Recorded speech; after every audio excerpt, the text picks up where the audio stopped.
Hi everyone, চলে এসেছি তোমাদের সঙ্গে নতুন একটা ব্লগ নিয়ে। আর এতক্ষণে তোমরা থাম্বনেল দেখে বুঝেই গেছো আজকের ভিডিওটা আসলে কী নিয়ে। হ্যাঁ, আজকে হচ্ছে আমাদের পিকনিক। আর এই দেখো, আমরা পিকনিকের কাটাকাটি স্টার্ট করে দিয়েছি। আসলে আজকের পিকনিকটা হুট করেই প্ল্যান করা হয়েছে। আমরা একসঙ্গে বিকেলে বসেছিলাম, তো তারপর প্ল্যান হলো যে আজকে যেহেতু জানুয়ারি মাসের লাস্ট রবিবার, তো আজকে সবাই মিলে মজা করব, পিকনিক খাবো। আর আজকের পিকনিকে কিন্তু আমরা সবাই 50 টাকা করে দিয়েছি। ছোটোবেলায় যেভাবে খেতাম আমরা সেরকম। তো যেহেতু আমরা পিকনিকে সবাই 50 টাকা করে দিয়েছি, তার জন্য আমাদের গ্যাস ভাড়া করা হয়নি, আমাদের উনুন বানানো হয়েছে। আর এখানে হচ্ছে যার যার বাড়িতে যেরকম খড়ি ছিল সেরকম খড়িগুলোই এখানে ব্যবহার করব আমরা।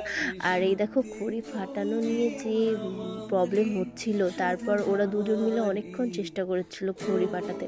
তারপর শেষ পর্যন্ত অনেক কষ্ট করে খড়িটা ফেটেছিল, বাট আমার হাতটাও কেটে গিয়েছিল। তো এই যে আমরা চলে এসেছি, আর ওই যে ফুয়া ফু দিতে দিতে যাচ্ছে।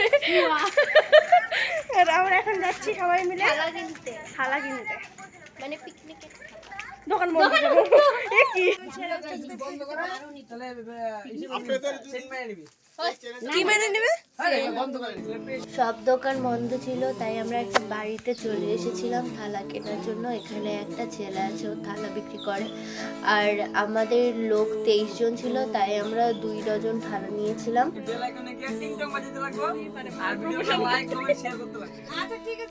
তো এই দাদাটার একটা চ্যানেল আছে, হ্যাংলা পোলা, তো সেটাই বলছিল যে ওর চ্যানেলটা সবাইকে একটু সাবস্ক্রাইব করে দিতে আর লাইক কমেন্ট শেয়ার করে দিতে। তো তোমরা যদি কেউ দেখে থাকো তাহলে ওর চ্যানেলটা please like comment share and subscribe করে দিও। আর আমাদের চ্যানেলটা অবশ্যই করবে। আমরা ভিডিও করছিলাম, সেটাই দাদুটা বলছিল যে ভিডিওটা কেমন হয়েছে দেখবো। তাই শ্রেয়সী দাদুটাকে ভিডিওটা দেখাচ্ছে। তো আমাদের এখন থালা কেনা হয়ে গেছে, ওর কাছে গ্লাস নেই, এখন আমরা গ্লাস কিনতে যাব। দোকান বন্ধ ছিল বলে আমরা বাড়িতে চলে গিয়েছিলাম, মানে যার দোকান তার বাড়িতে চলে গিয়েছিলাম গ্লাস আনতে, কারণ গ্লাসটা আমাদের খুব দরকার ছিল। গ্লাস আমরা নিয়ে নিয়েছি, এখন বাড়িতে যাব। বাড়িতে গিয়ে তোমাদের দেখাবো যে কতটা আয়োজন হলো। আর দেখতে থাকো।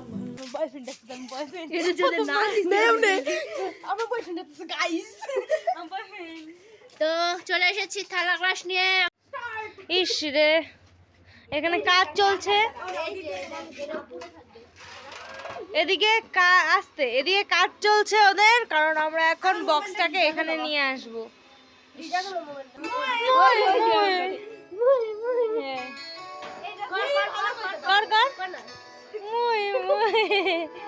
মাংস আনা হয়ে গেছে, এখন মাংসটা ওরা ধুয়ে নেবে।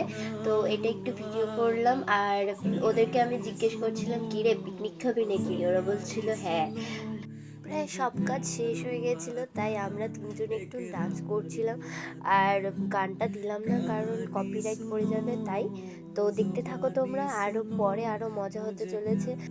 ডাল সেদ্ধ হয়ে গেছে, উনুন জ্বালানো হয়ে গেছে, এবার হবে রান্না। তো তোমরা দেখতে থাকো। আর মেনুতে কী কী ছিল সেটা তোমাদের এখনই বলে দিচ্ছি, কারণ পরে আর ভিডিও করা হয়নি।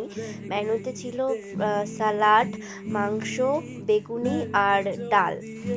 আমরা কিন্তু কোনো সবজি কিনে আনিনি। ছোটোবেলায় যেমন সবার বাড়িতে বাড়িতে যা যা থাকতো তাই দিয়ে পিকনিক খেতাম, তো এখনও সেরকমই করেছি। মানে সবার বাড়িতে বাড়িতে যা যা সবজি ছিল সব কিছু এনেছি, আর চালটাও সবার বাড়ি থেকেই নেওয়া হয়েছে।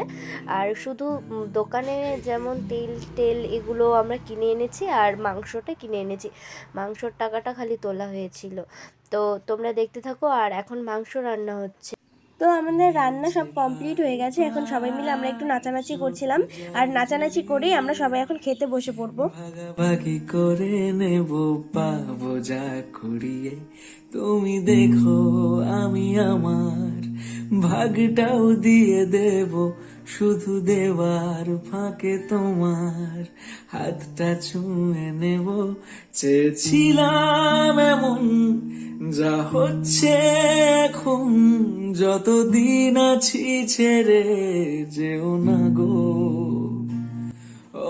তো কালকে আমরা ভিডিওটা আর এন্ড করিনি, কারণ খাওয়া দাওয়া করে আমরা ঘরে গিয়ে সবাই শুয়ে পড়েছিলাম। আমরা খুব ক্লান্ত হয়ে গেছিলাম, অনেক নাচানাচি করেছি, খাটাখাটনি করেছি, তো আমরা খুব ক্লান্ত হয়ে গেছিলাম, সেই জন্য গিয়ে আমরা ঘুমিয়ে পড়েছি।